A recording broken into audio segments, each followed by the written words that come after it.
Hello, Rhonda. Hi, Lilou. How are you? Great. I'm so excited to be interviewing you. This is Thanks. really exciting. This is a manifestation by itself for me. Thank you. It's wonderful to be here. I'm excited to speak of your latest book, about your latest book, The Greatest Secret. Mhm. Obviously, we know you from this best-selling book and documentary called The Secret. That was sold to 35, 34 million people around the world, translated in 50 languages. I was Yes. actually in the Oprah Winfrey Show when you were there on stage in 2007, I think, in Chicago, and I could feel the goosebumps running through my body of excitement. And I'm like, we're making history here. Oh, wow. Yeah, it's true. Remember Was. that moment? Was it Yeah, exciting to it be speaking with was. Yeah, it Oprah? was. I remember because I didn't sleep at all the night before. Not even 1 second sleep, 1 second sleep. And I realized that because I had visualized that I would be super cool and super relaxed. And so I just kept visualizing that because it was not really my thing. Like I work behind the scenes. So being out on camera wasn't really something that I felt comfortable with. And so I just used the secret and visualize being really not the least bit nervous, but just so chilled and happy. And so the night before I did not sleep, not one single wink. And so woke up and felt like kind of weird how you do when you don't sleep. But what I realized actually many years later, I was not the least bit nervous. I mean, I was just so relaxed but what I realized years later is because I didn't sleep, I had Yeah. zero resistance. And so that's why I was so relaxed. And one of the other things that I did when I went on that show was I asked to see the love of the universe, Hmm. that it would manifest in front of me and that I would see it and it would fill my body with love. And so when I sat down, there was a live audience there. And I sat down and I looked down at the people, and they're all people whose lives had changed with the secret. And I just looked down into their eyes. I'm going to get a little emotional now when I talk about this. And I looked at them and just these beaming smiles and just absolutely beautiful people and like saying mouthing thank you to me and putting their hand on their heart. And boy, I was just like, whoa. Yeah. So just felt incredible. Isn't that Yeah. wild, the electricity that is in the air when there's such an alignment with your vision and universe and you're living it? I mean, how did it felt in your body? Oh, unbelievable. My body was like it was like an electricity tower, one of those huge towers. It was just vibrating, like buzzing all of the time. Yeah. And the joy that ran through my body, like these trills of joy all through my heart. And it was an amazing time. And I look back now too on that time, and I really do see that I had no resistance. I was not in the mind at all. I was completely coming from the heart. And it was just the most extraordinary time, except I knew what was going to happen. I mean, people would say to me, wow, can you believe what happened? And I'm like, yes, because I visualized this. I visualized it every day for, Let's a go couple back. of years. Let's go Yeah. back to that moment because in 2004 Hmm. you were gonna get, I mean, be broke basically. You had this Yes. producing company and you had only Yes. 30 days or so to survive, Yes. and you were gifted, or somebody gave you this book, The My Science of daughter Getting did. Rich or something at that time. My daughter did. Yes, my daughter did. Yeah. And then Actually, it you had was a the huge night. epiphany. Yes, it was the night that my accountant called me and said, "You're going to be broke in a month. You've run $2 million over budget with the 6 movies that I was making, television movies." And he said, "There's nothing you can do. You're going to lose everything." And so that was that, and hung up the phone. And then immediately the phone rang again. It was my mother. And my father had died suddenly on the 1st of March that year, really suddenly. And my mother and father had just had the love affair of from the time they saw each other. So my mother suffered terrible, terrible grief. And of course, I was in grief. So my life just spiraled downward. You know, one thing goes wrong after another, after another. Yeah. It's just law of attraction, you know, and everything that could go wrong went wrong that year. Everything with the productions and everything. So I hung up the phone, picked up, and it was my mother, and she said she can't go on. And she was living quite a distance from me. So I talked to her for quite a while until I knew she was fine. I said to her, I'll be down to see you in the morning. And so hung up from her, and I just collapsed in despair because these were two things that I had no way of solving. I always thought I'd great at solving problems, but these two things were beyond what I could solve. And I just absolutely collapsed into despair and tears. And my daughter, was in her 20s, walked out and said, what's wrong? And I sort of played, you know, didn't want to. I just said, oh, just something, it'll be all right. And she disappeared and then came back with this crumpled up paper with a bulldog clip and said, here you are, read this, it will help. And, you know, I've asked her, why did you give me that book? Because that book changed my life, Yeah. you see, on the spot. And she said she had no idea. She didn't even really remember giving it to me. So I opened the book and I can't believe I started to read it. I had the whole, you know, it's like the whole sky's falling in on me, but I'm reading this and my tears were hitting the paper and the ink was running. And 90 minutes later, I finished reading it and nothing was ever the same again. And in that book, which we have for free on our website, you can download it for free. The Science of Getting Rich by Wallace Wattles, written in 1910. I knew more than what was in that book when I read that book. I knew so many things. But you were And it not was like, practicing it before. You said you completely switched your mind or you changed the way totally. you were living life from that moment. Totally, totally. I realized the power of our thoughts. I realized the power of us. I knew we never died. Like I absolutely knew that without a doubt. I knew it. And I knew that we created our life with our mind. And so that began massive research for me because I was really like a researcher and didn't talk to anybody about it at all and just traced it back through history, actually all the way back to the Emerald Tablet. And it was so amazing because it's there everywhere. It's in every religion. It's there. But you have to know what you're looking for to see it. And so otherwise you miss it. And so here was this wisdom that our mind is incredibly powerful. We create our life with our thoughts. It's as simple as that. It's never going to change. It's 1,000 years from now. It will never be any different. So, would you say, because from my understanding in The Greatest Secret, the mind is not so much relevant to knowing who we are and how we can truly manifest our being. So, how would you say, how did this evolve from where you were at with The Secret to where you're at with The Greatest Secret? Because we can feel it's deeper, more spiritual, less material. What we felt was missing in The Secret, you digged it for, I mean, you went for it during the last 14 years. You studied with the best, most enlightened people. So what is this related to the mind aspect? How have you shifted? Yes.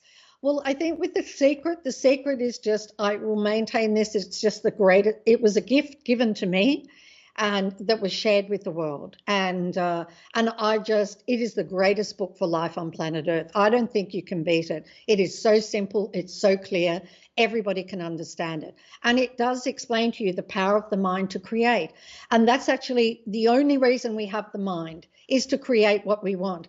But what happens in The Greatest Secret is you come to understand more about the mind and how we're using the mind in a way that doesn't help us at all. because we're using it as we're believing every single thought that's coming into our head, and so we're believing things. We're sabotaging our own life by believing all of these things instead of just looking at life, and we're piling up all of these beliefs in our subconscious. And so you understand a lot more about the mind in The Greatest Secret. But the amazing thing is, here is this mind that is only there to create what we want. That's it. To support us. To support us. End of story. But use it for that, and then don't use the mind at all, because when the mind is still, then you will find who you are.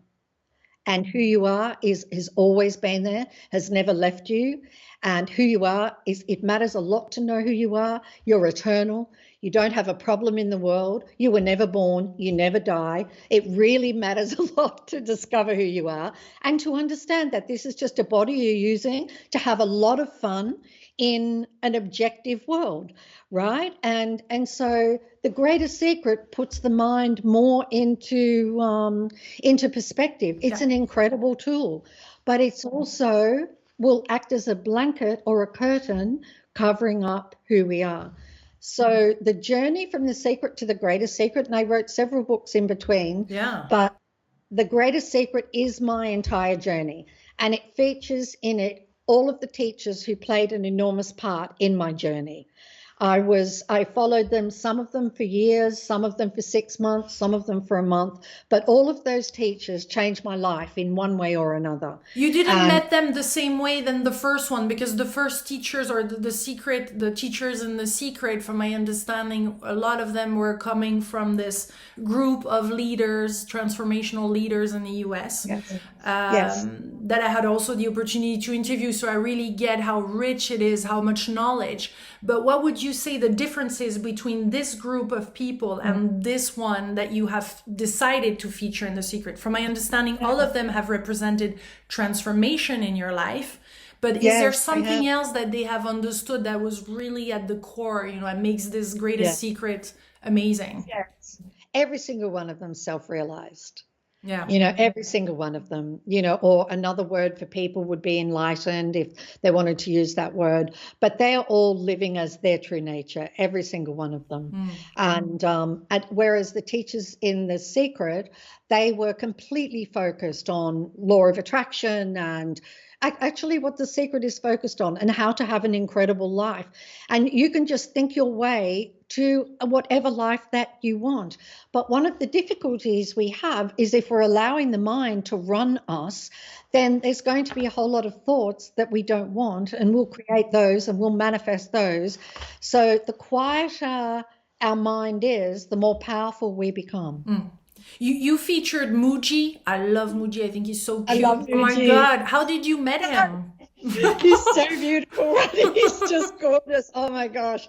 I was just so overwhelmed when he said yes. Actually overwhelmed when they all said yes. They all said yes without any hesitation. It was just beautiful.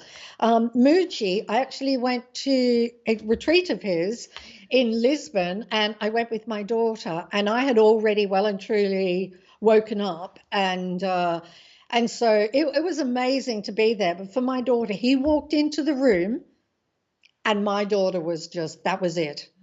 She just had this big smile on her face, and she was in heaven, she was home.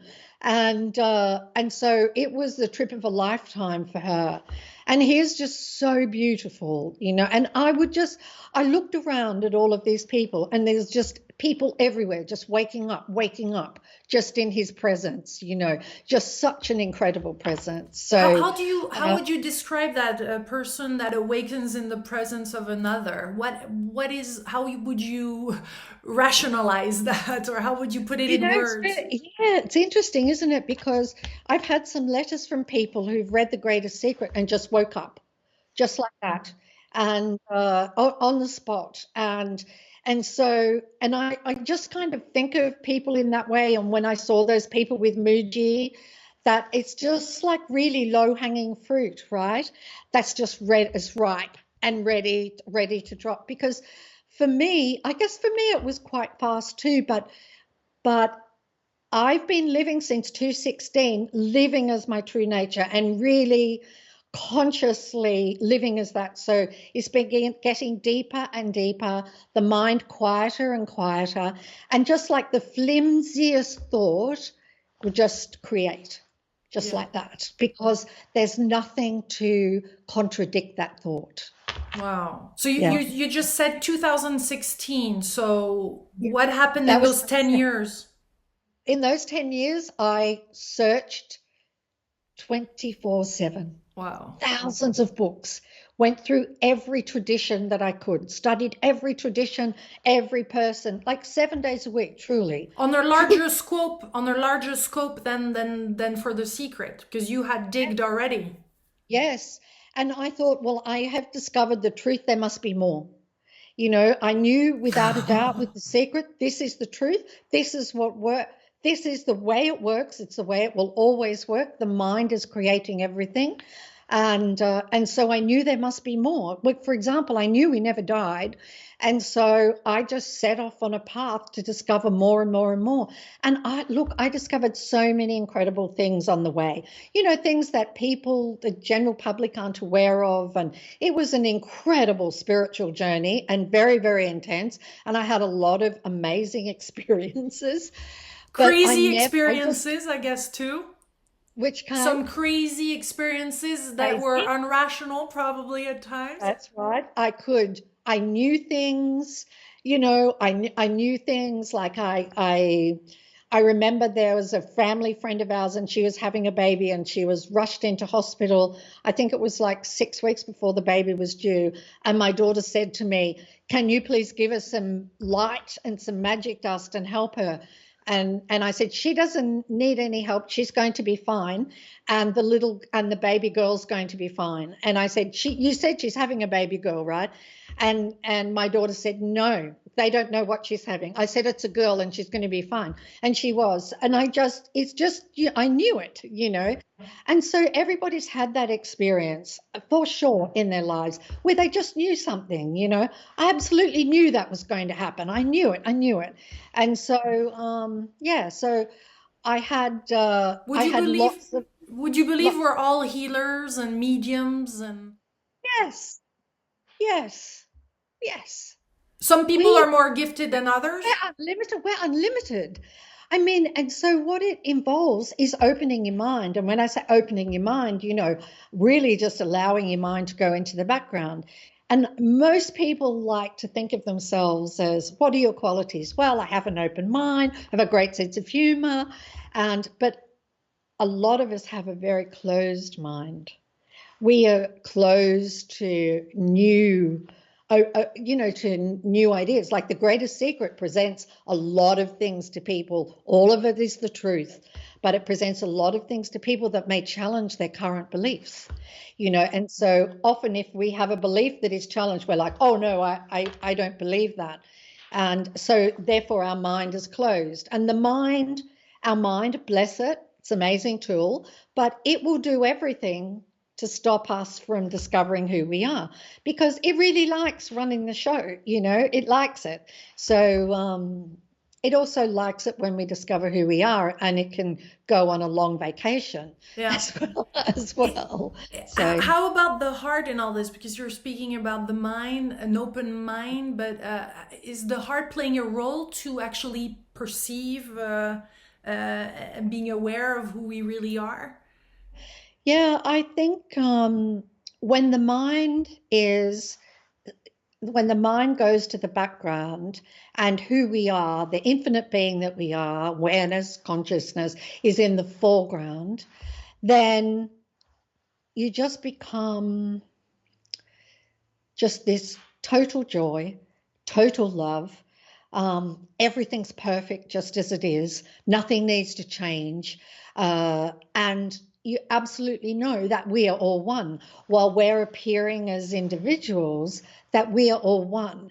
And no matter what happens, no matter what, even like an intense year, like the last year that we have all been through, everything is absolutely fine. And there's no end to anybody, Hmm. you know. So you just have this peace that's beyond, this beautiful peace and just joy and happiness. And so all of those things are love, and this great sense of freedom and no fear whatsoever. So even if people just imagine, what would it be like to live my life without any fear at all? Oh, amazing, right? Amazing. So this is how we feel in the presence of somebody that is enlightened, or reading your book that is filled with enlightened people. Like there's something to do with the energy, or like we're in contact with that, and immediately we have a glimpse of the experience of the source. Perfect. Perfectly said.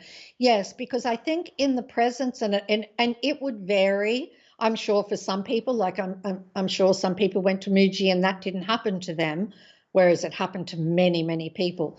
But what my perspective is, that when you're in the presence of an enlightened teacher, their energy of love and joy is so strong that your mind just stills. And when your mind stills, there is the joy and love that you are. There is who you are. So the moment the mind is quiet, there you are. And so that's really what happens. Their love is so strong that that energy makes your mind just be still. And so all these tears come, because all these tears or laughter of just the joy and the recognition and the beauty of who we really are. Because the mind, like when we allow it to be our psychiatrist and our psychotherapist and everything, it's really going to say a whole lot of stuff about us that's not very nice, right? You shouldn't have done that. Why did you do that? That was really stupid, all those kinds of things. And when in fact we are absolutely perfect, just, really, really perfection itself. And if we're trying to perfect the person, and no hope. No hope to perfect the person, because it's the mind and the ego is running the person. And they're imperfect. This is the nature. This is why this is why we're here, is to experience imperfection, to experience sadness when we are joy itself. And so we get to experience sadness, and we get to experience the duality. Yeah. And how do they maintain that, or what did you found out in order to maintain that state? Because enlightened beings seems to have this pivotal moment, and all of a sudden, they're like this. I'm remembering my conversation with Byron Katie. I mean, that's like, it's just pure joy and enlightenment, and she dissolved all limited beliefs. And is that only for some beings, or do you believe it's for everyone that can stay in that state?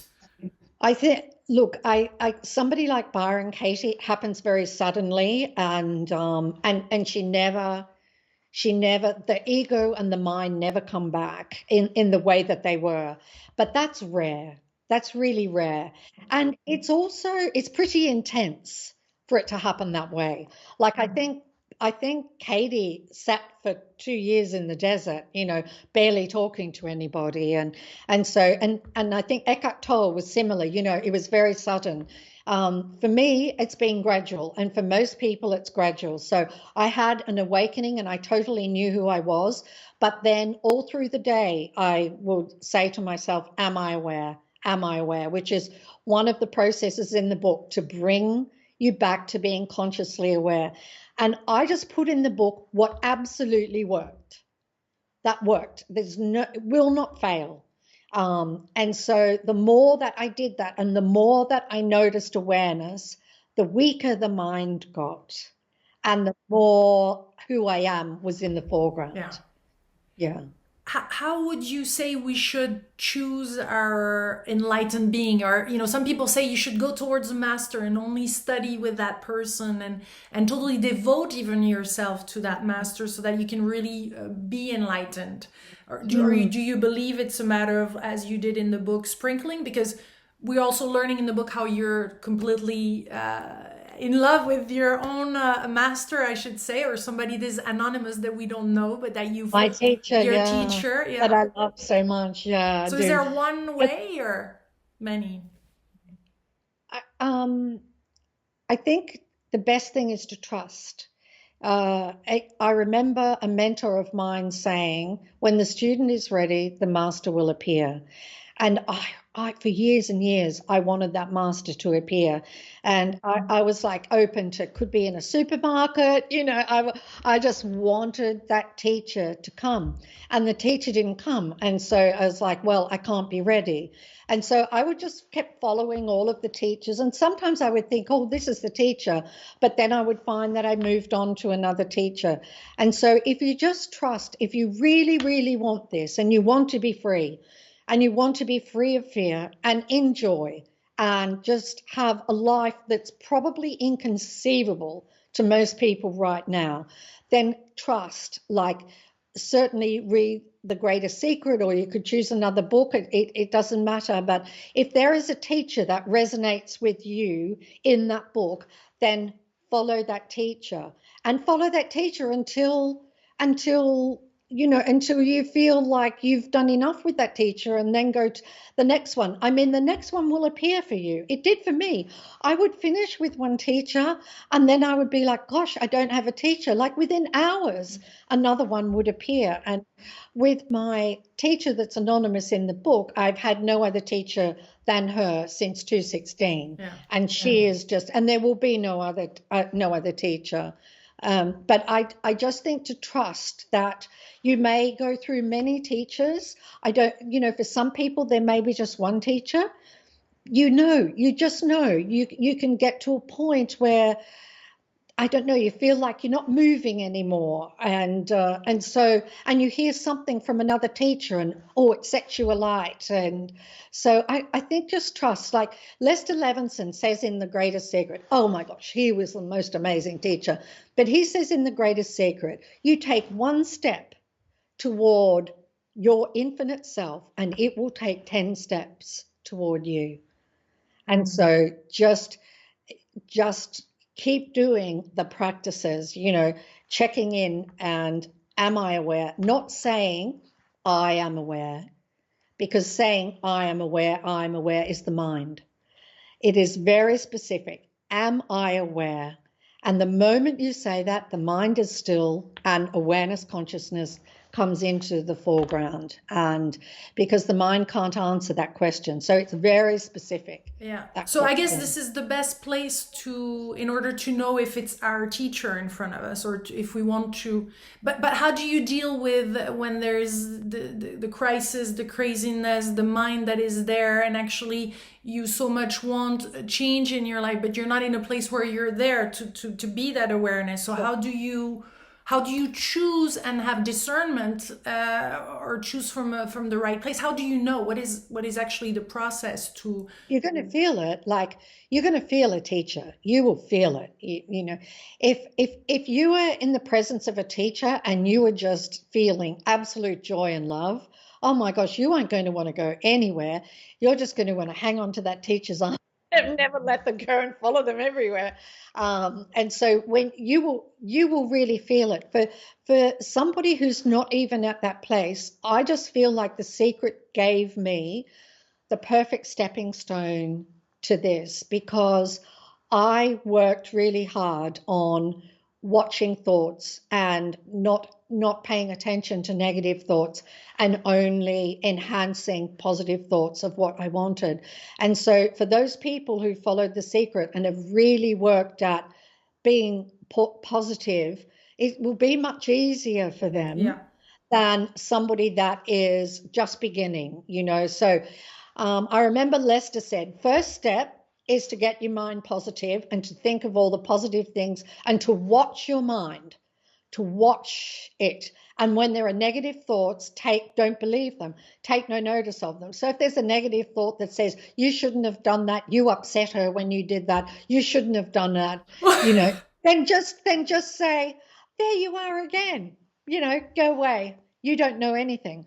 And so don't listen to those thoughts and only concentrate on positive thoughts. Then you are really becoming aware of your thoughts.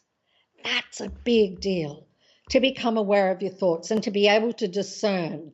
And so I just think that's the greatest step. Then to the next step of the greater secret, and then becoming aware, because you've weakened the mind, so yeah. How is it for you to come out with this book, The Greatest Secret, after The Secret? Meaning, weren't you afraid? I know this is not in your paradigm, but weren't you afraid that it was not up to how the people that read The Secret evolved? Meaning, because we all had a spiritual past since The Secret.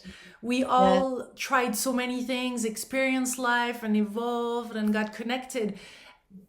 Were you a bit afraid that this would not fit to where most of your public was from those 14 years and how they have evolved? Yes, and no, I wasn't afraid, because I knew that this was something that I had to do, and it didn't matter if people understood it or got it now, or in 10 years, or in 20 years, or in 50 years. All that mattered was that it was there. So it will always be there for when somebody is ready. But when we did The Secret, that was way ahead of its time. Like, that was considered so controversial and really ahead of its time. And here I was telling everybody, you create your life with your thoughts, and it was just like, whoa. And so that's now been absorbed into our civilization and accepted. And so with The Greatest Secret, it's a little bit the same. I was on the edge back then in 2006, and so I'm on the edge again. Yeah. But for freedom and for joy and for pardon me, just a life that is really worth living, and a life without fear and with no problems, like just that alone, like no problems, none. Like you will let go of all problems. There will be none anymore, because they're created by the mind. And this is for everybody, because you're already that. I'm just telling you something that you already are. This is not something you have to go and find somewhere. This is who you are already. And it's just the mind is like keeping you distracted and looking over here when you need to look over here. Yeah. And create, do you believe we're creating right now, it's a big opportunity to create the new world, or in French as we say, le nouveau monde, this huge paradigm shift that we all waited for a long time? Is this the bridge to that? I mean, I would love to think that the world is about to wake up, but I'm not sure it is. Certainly, there's a lot of awakening that has come out of the last year. And, truly, like my feeling is we created that situation to wake up. Everything in our life is to wake up and realize who we are. Every moment, every second, every word, every picture, every image, every experience and event is leading us to who we are and to complete freedom and immortality. And so I just think that that was a gift, and many people have seized upon that gift, and there will be those who won't, and so something else might come along. Because Lilou, isn't it crazy that it's only when we're really pushed and in a difficult situation that we kind of wake up? Because the two biggest awakenings in my life were both in really difficult situations. And so if life is going along really swimmingly, we don't tend to wake up. And so this is, this was a gift too. There's no end to anybody. And it's been really challenging. But if people have been very fearful, it's just letting them see how fearful the mind makes them, because who they are has zero fear.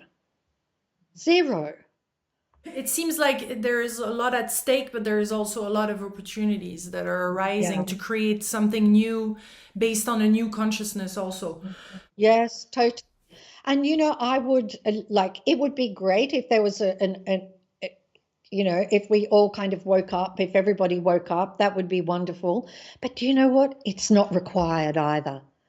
Everything is so perfect just as it is. It's all unfolding exactly as it is. Every single being is going to realize who they are. There's no other way. There's only one path, and that path is home. So I'm hearing that you want to enlighten the most people, so that then other people that are meeting those enlightened people can themselves Yes, be enlightened. exactly. Like it would be an incredible ripple effect, right? Like if you got enough, then their presence would uplift all of the others. So if there are any stragglers behind, that'll be really easy for them because they'll just wake up and be like, "Oh wow, I just woke up and this is incredible."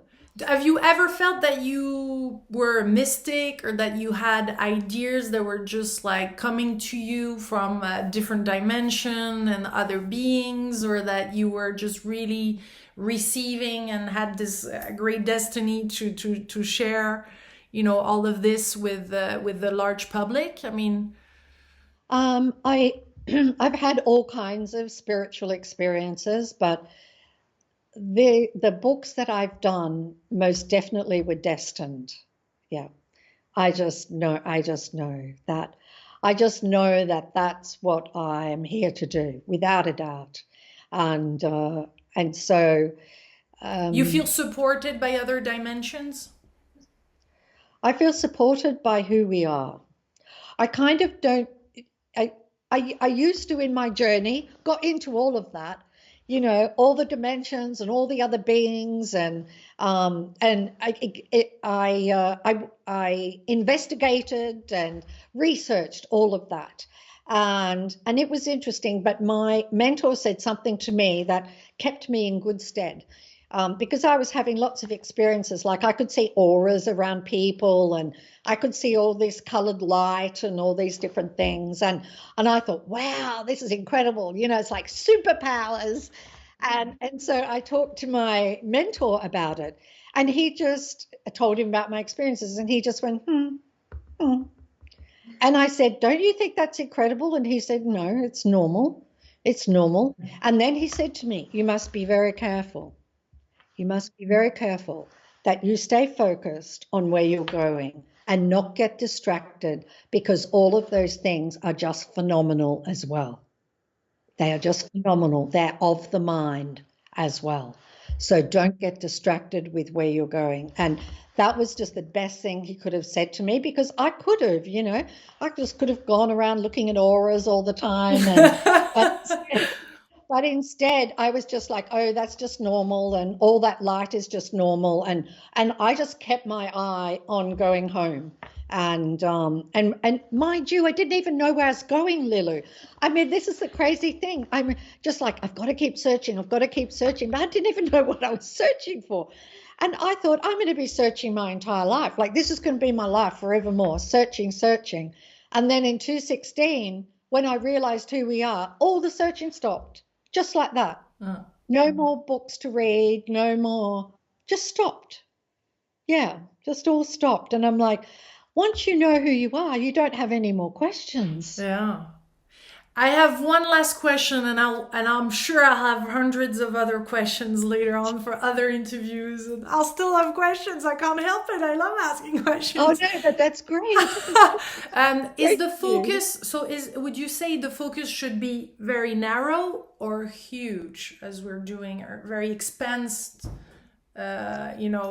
focus in life when Mm. we do things and projects and when we move forward? Because you speak about that aspect in your book. For what result do you mean? Like For what when we result? want to experience our being, our awareness. Right. So when we want to experience our being, the more that we become who we are, the more expansive we become. So we begin to experience for ourselves that we are not confined to the body, that we are actually everything out there as well as what is here. And so what happens is a very expansive feeling. And it's a sensation. And the only way anybody can know that is to experience it for themselves. And I would also say that everything in The Greatest Secret is for each person to experience, not for you to believe anything, but to experience it, because only when you experience it will you categorically know. And when you know, there's no fear. You will not be afraid of death anymore. You will see life in a different way completely, and instead see the beauty in everything, even in a difficult time.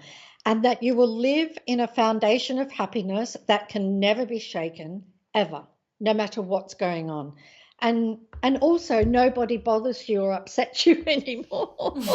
That's handy, especially right now. It's really handy. Yeah, so you become very expansive, and so a real feeling of spaciousness. Yes, which is what we are. So very spacious and free. Yeah. Thank you so much for this interview, Rhonda. It was such a delight to be interviewing you Thank on your you. book, your latest book, and your journey. Is there something else that you would like to add to this interview or say to people around the world? I guess the one thing that I would say to people is make it this lifetime that you wake up to who you are. Just do it in this lifetime. You can do it, and it's your answer to every question, and it's your pathway to happiness and freedom. And just make it this lifetime. Make it this lifetime, and that would be the best thing that I could say to anybody. Thank you so much, Rhonda. And thank you for your Thank latest you. book, The Greatest Secret. And thank you for this delicious interview that I recommend to everyone to share it passionately on the web with all those networks. It's going to sprinkle. Thank you so much. Thank And you. thank you for this book and this interview. Thank you. Much love. Thank you, Lou. Much love to you too. Bye bye. Bye. Bye.